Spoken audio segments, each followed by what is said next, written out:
Welcome to Invest in Yourself, the Digital Entrepreneur Podcast. Join the podcast mogul Phil Better as he interviews successful entrepreneurs that make their living in the digital world. Now, let's join your host, Phil Better, and his special guest today on Invest in Yourself, the Digital Entrepreneur Podcast.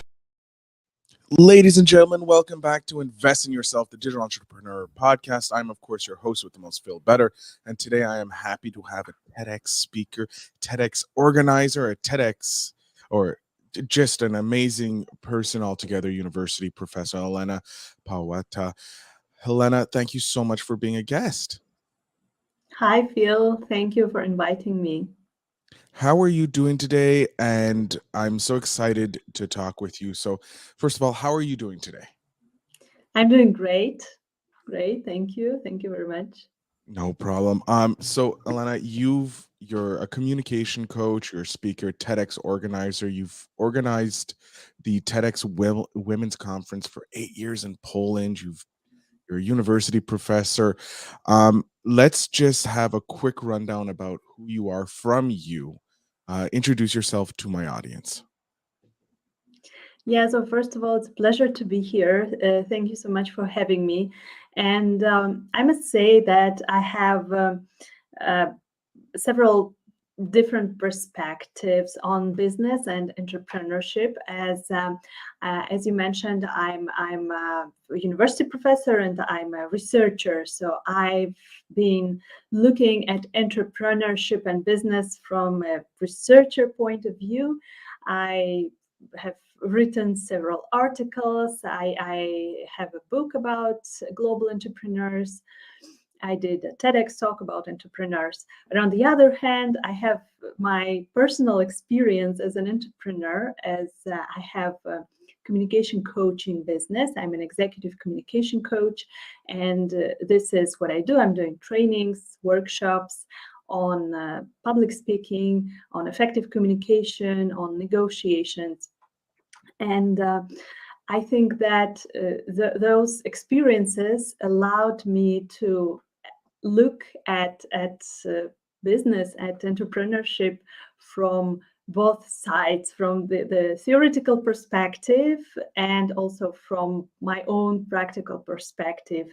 And as you mentioned, I'm also organizing TEDx events for the last 8 years. And I love this platform because this is the platform where you meet amazing people and you hear amazing ideas. That's why I'm a TED fan, and I've been doing it for years now. So yeah, that's about me. So I want to, did you start being an entrepreneur first, or was it the professor that came first? Was it teaching in universities and all that, or was it something that kind of both worked together? I think that business came first. I have business experience since my early childhood because I started helping my father, who owned his own business, as a child. I used to come to his office with all of those old school computers. I used to play games, the first ever games, I think, on PCs. And I saw the documents, I saw the computers, I was counting some things. My dad, he gave me work. Of course, I thought that it is such a responsible work to do. For example, I had 100 of something, pens or some souvenirs, because this is what his business was about in the beginning. And I was counting. I was like, okay, Dad, here you have 95 or 78. And I felt super responsible. So I think that it gave me a little perspective from very beginning that you have to do something. You have to work, even sometimes on weekends, if you want to achieve something. And this experience of helping my dad during weekends sometimes, I think it was the start of my entrepreneurial journey. But then later on, of course, I had some of my own experiences. I had my own business for 5 years. We had restaurants. We were running restaurants with my husband, and catering business. And then at some point, I decided that I want to study this. I want to actually start my PhD journey, and I want to have a deeper understanding of what entrepreneurship is all about, of what business is all about. And I started doing the research. So for a couple of years, this was the only thing I did. And then I started my coaching business. So more or less at the same time when I started my academic career, I started my coaching business. So this is how my journey looked like. That's awesome. And I'm guessing being a university professor actually helped the coaching business because here you are studying it, you're teaching it. So obviously your clients know that you're coming from some, you have that authority behind it because you're doing it.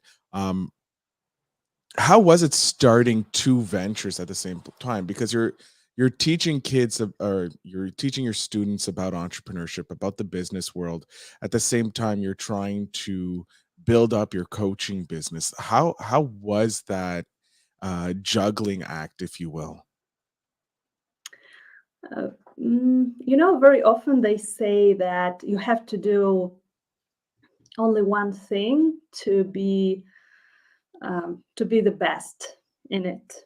And I totally agree with this. So if you want to be the best, if you want um, to master something, and maybe to become a millionaire or to become the most respected professor at the university, then you would have to focus only on this one thing. But in my case, I think that this is not the motivation to be the best or the richest. I think that in my case, my motivation is that I want to influence, to help as many people as possible. And I can see that when I'm working with students, with the younger generation, I I have this power to inspire them and even to influence their careers. Sometimes they are contacting years after our meetings, after our courses, and they say that, hey, this something that you said really influenced me. That's why I made this and this decision. So I feel that it gives me a lot of satisfaction and feeling of contribution to this world.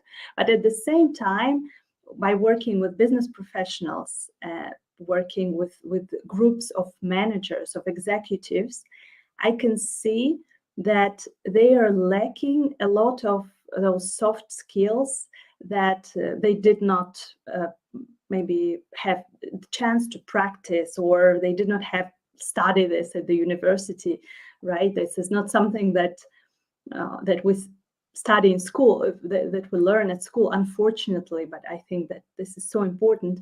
And I also think that this combination of working with business professionals and with younger generations, it gives me this fulfillment that yes, I can both work with both audiences. And if you ask me, how it is possible to balance, well, I think that by giving my maximum effort in both of those areas, I think that I feel pretty fulfilled in both fields. That's great. That's great. Um, what was there something specific about the communication world that drew you into it, that you wanted to help entrepreneurs become better communicators? Was there a spark somewhere in your journey that was like, yeah, this is where I want to focus my attention? Yeah, I think that especially when I started organizing TEDx events, this mm, it was 8 years ago when I started doing TEDx events. We had a lot of partners, business partners, and sponsors, and those companies, um, they started reaching out to myself as an organizer and to our organization as to our coaches. that they need support with this. They need support with public speaking. So we started with giving some workshops for those companies and working with people individually.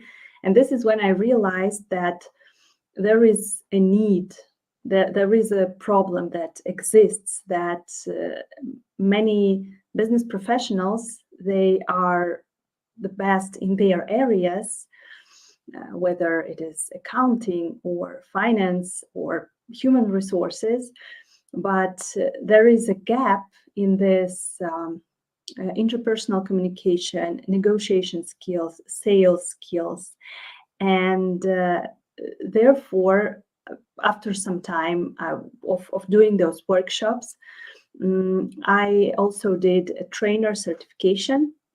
I was certified by Dale Carnegie Training as a business trainer. I was working with them for some time, for a couple of years with Dale Carnegie, and I still see that there is so much need in this area.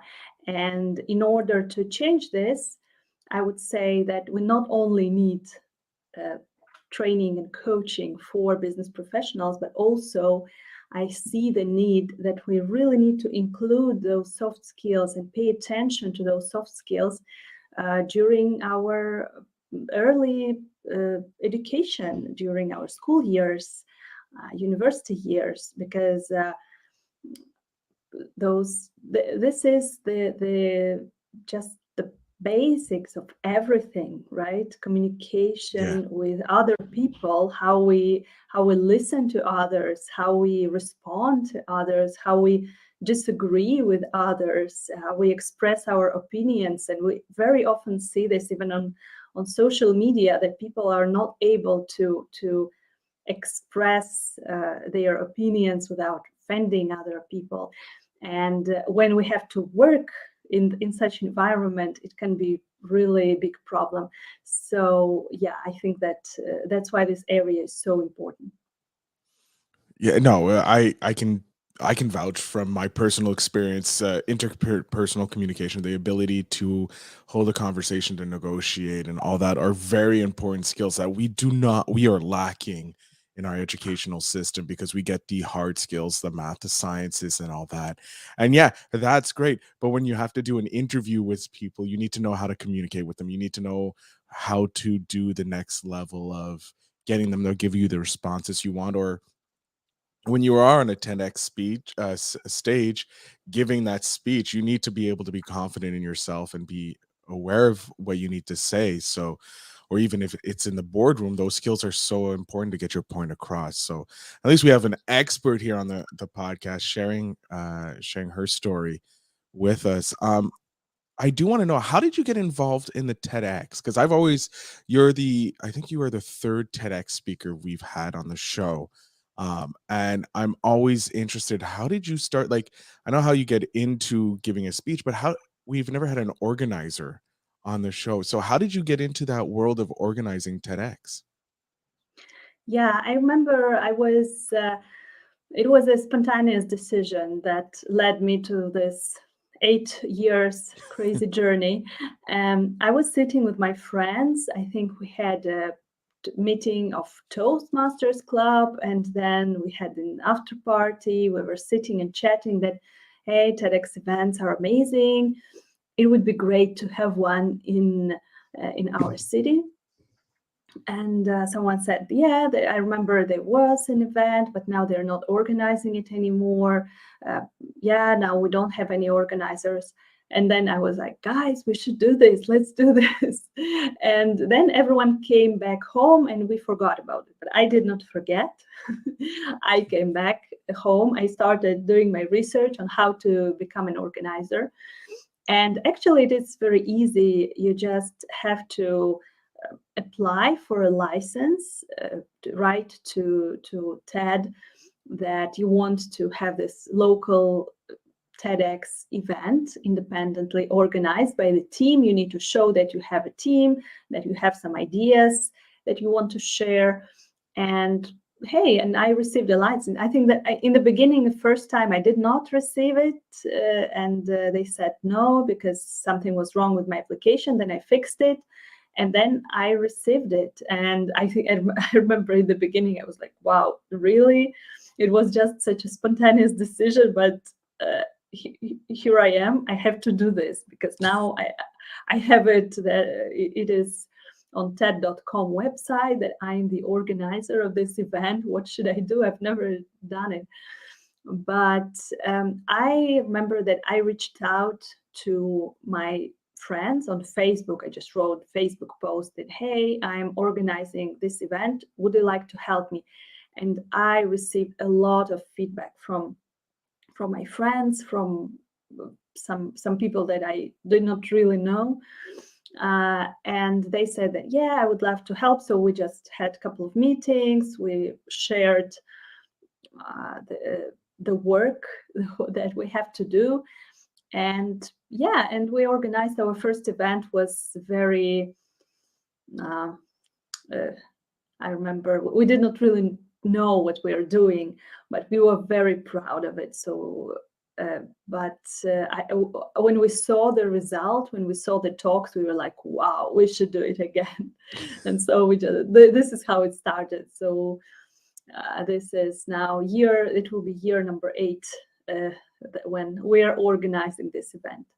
That's amazing that it's just a spontaneous decision at a meeting of just Toastmasters. Hey, we should do TEDx. And then you're just like, okay, we're doing it. And you just ran with it. Um, you must have gotten so many great connections, so many great talks. Have you how many have you been given talks every year at the TEDx events that you put on, or is it you're allowing other guests to have the forefront? So organizers cannot speak at their own events. Okay. So practically, I'm speaking at every event I'm organizing because I'm welcoming everyone. I'm thanking partners and inviting everyone to the after party, sharing some organizational information. But I cannot be the TEDx speaker and share my own idea. And for many years, my colleagues, they were asking me, so when are you going to speak? You are organizing all the time, so now it's time for you to speak. And last year, when my book was published, my research about global entrepreneurs, I decided to share this idea, and I applied to two events. I know how to write an application. I know what TEDx organizers are looking for. That's why I was accepted to both of them. But You then, had a little inside information on how to win those yeah, get on the stage. yes, yeah. I'm also, coaching people. I'm helping them to become TEDx speakers, and because I have both of these insights from being a speaker and being an organizer, so it helps a lot. And yeah, I was accepted to both of those events, but the problem was that both of those events, um, they were at the same time, same Oh, date, and I had to choose. So I chose one, unfortunately, and the second one, they said that, oh, so maybe next year. So who knows, maybe this year I will have the second the second TEDx talk if they invite me second time.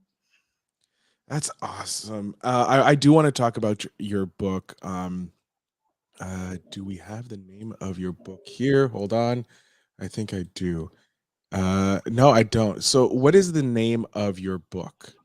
My book is called Born Global Entrepreneurs, and it is based on my research of behaviors of entrepreneurs who go global immediately. They don't start developing in their local markets, but they just immediately start global businesses. And those people are just amazing.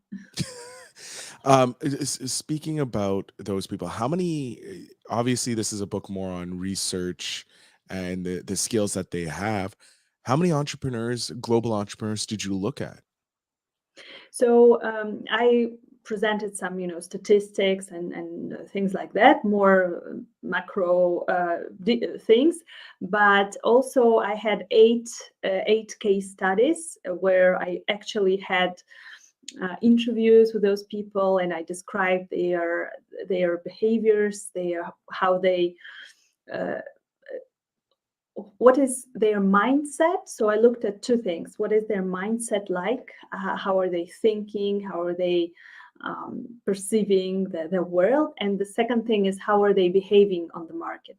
So I think that those two areas of those entrepreneurs I looked at, and when I had conversations with them, I was just shocked that such people exist.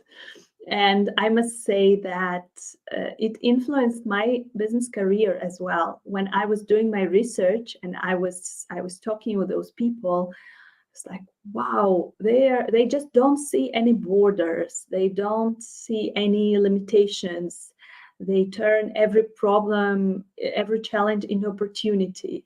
So yeah, maybe I adopted some of those behaviors as I was doing my research and writing my book. That's why it influenced my coaching business a little bit. I can certainly see that, because when you're meeting, and I can, speaking from personal experience, so anecdotal evidence, since I started interviewing entrepreneurs from around the world, I started seeing the world like, because I'm a digital entrepreneur, I work more on the internet. I can see it. People, like, you're not geolocated. Like, I can get clients from all over the world. And so you stop thinking about how you're limited by your physical aspect, because we live in a global society. We can communicate with people from all over the world. So I saw my mind change as well. And obviously you're working with high level entrepreneurs and that. So your mind shift must have been amazingly brilliant. What are some, I don't want you to reveal too much about your book, but what are some of the traits that you found in these entrepreneurs that are going global? Like one or two traits that they have that most people probably don't realize. Yeah, so some of those traits, I'm speaking about them in my TEDx talk. So to know a little bit more, maybe I will encourage you to have a look. It is called "What Can We Learn from Global Entrepreneurs?" And the main ones I would say is that the networking, that they are all the time in constant contact with many people at the same time. And while I was doing the interview, I still remember that, and this, it was a time before COVID. It was before all this digital revolution where everyone went online and they learned how to use Zoom and everything. So only a few people knew how to do this, but they they used to say during the interviews that, hey, I was just speaking with a guy from Mexico, and then in an hour I have a call with someone from Australia, and then I'm going to this conference in China. And I was like, so many people, so many contacts all around the world, all the time. They're looking for business opportunities, and even if they are not doing business, they are still attending networking events and getting to know new people. For example, one of the entrepreneurs whom I interviewed, he just finds opportunities everywhere where he meets new people. So he went to a networking event. He went to the workshop how to start a podcast. And again, it was a time where podcasts were not so popular as they are now. And now he has like 4 podcasts of his own. So he met someone and he started doing this. He started learning by doing. Mhm. right? So this is another trait that they have. They are not waiting for being perfect in certain area. They're just starting. If they don't have any, education maybe in a certain area or a lot of information, they're just starting, and then they're looking for people and building this community around new idea. So the networking is such an important thing. And another thing is building this community and building kind of patchwork from many different people and areas of knowledge. So they start by analyzing what they have, not by thinking where they want to be in 5 or 10 years. So this way of thinking is more kind of corporate way of thinking, where we have a goal and we are starting to plan how to get there. And those entrepreneurs, they just don't know where they are going yet, but they are saying, okay, whom do I know? What do I have? How much money can I invest in order to have something for the next business? And and let's just start. Whom do I know? What do I have? And let's go. And immediately they start doing this. So they don't think much, and they treat all the challenges as opportunities. So this is the most inspiring. And of course, the last thing is that I can mention is the feedback, that they're in constant search for feedback. I think that this mindset helps a lot to understanding that you're not perfect, that other people are better than you in certain areas. So they surround themselves with people who are good in different areas, and then they are constantly getting feedback on their new ideas, on their new products, and constantly improving themselves. So I think that those traits are the main ones. I love it. You just gave a master class in like 3 minutes on stuff to be a global entrepreneur or just an entrepreneur in general, but also um, some great advice for just starting anything. It's just like you said, they just start. They may not be an expert, they may have no education in it. They just start, and along the way they piecemeal their education and they find the people who know how to do it. Oh my God. So much knowledge already in this podcast, and I'm so happy to have you, Dr. Paweta. Um, what is the goal? Where do you see yourself going in, let's say, the next 5 years? Since we talked about how entrepreneurs have goals, do you have a set goal that you're looking to get? Are you looking to get up to the TED talks, or are you still wanting to control that TEDx speaker area? Yeah, so in the upcoming couple of years, I'm involved in a very interesting research project. I'm super excited about this. And now I'm looking at entrepreneurs, and also not only at their behaviors, but also on the ecosystems that influence the development of global entrepreneurs, and what actually governments can do, what universities can do in order to just make those companies globalize faster. So this is I'm super excited about this, and that's why I will be traveling to some biggest ecosystems and talking to people. So this is for the next couple of years. And as for my business side, of course, I will keep coaching people who want to become TEDx speakers, and coaching business professionals who want to improve their communication skills, their public speaking skills. I'm super happy about live events coming back. Of course, there are still a lot of online events. So I think that I'm speaking in on an online conference, but those online events, they give a lot of opportunities as well. For example, I'm able to speak in Korea in May on a big conference as a speaker online, so I don't have to travel there.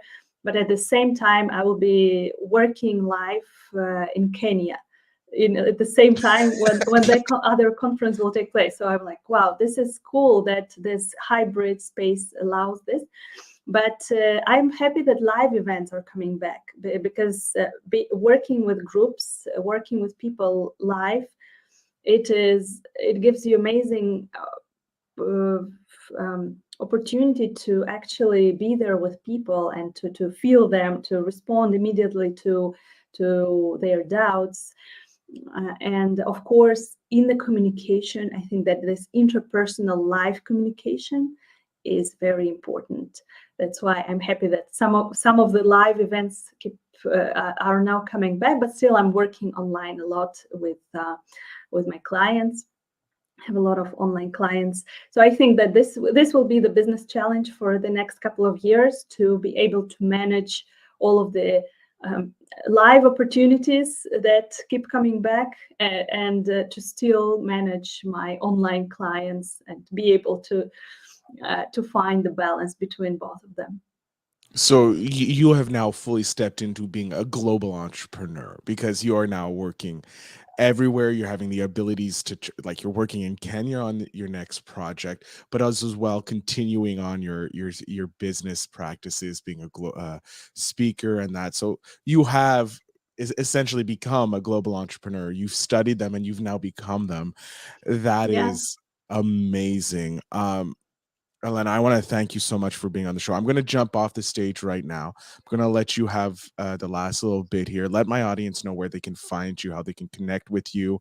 In case there's someone who wants to be a TEDx speaker, who better than someone who's been organizing it for the last 8 years and who has studied global entrepreneurs to teach you that if you need help. So, Elena, the floor is yours. Thank you so much, Phil. So yeah, thank you so much. It was a pleasure sharing some of the tips with you. And if you want to get in contact, then please find me on Facebook, on Instagram, on LinkedIn. Just type in my name and surname, and I will be there. My website is also my name and surname.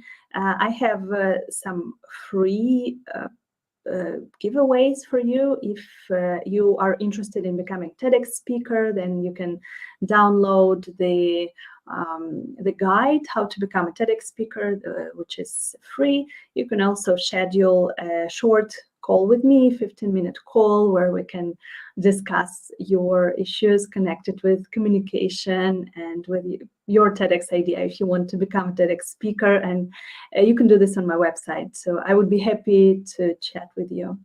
And thank you very much once again. It was a pleasure being on the show. Elena, I want to thank you again. It was a pleasure talking with you, getting to know you as well as some of your topics that you talk about. I've already bookmarked your talk on global entrepreneurs on my website, on my screen here. So as soon as we're done, I'm going to go sit and listen to it because I'm fascinated by it. But also to my audience, all the show notes will have the links to connect with Elena and get those free little gifts that she's giving you to, if you're interested in becoming a TEDx speaker or just want to learn more about global entrepreneurship. The links will be down in the show notes. Elena, thank you again for being an amazing guest. I can't thank you enough for being a guest here on the show and sharing your story with us. Thank you so much, Phil. It was a pleasure. And to everybody else, remember to always invest in yourself, because you never know where it's going to bring you.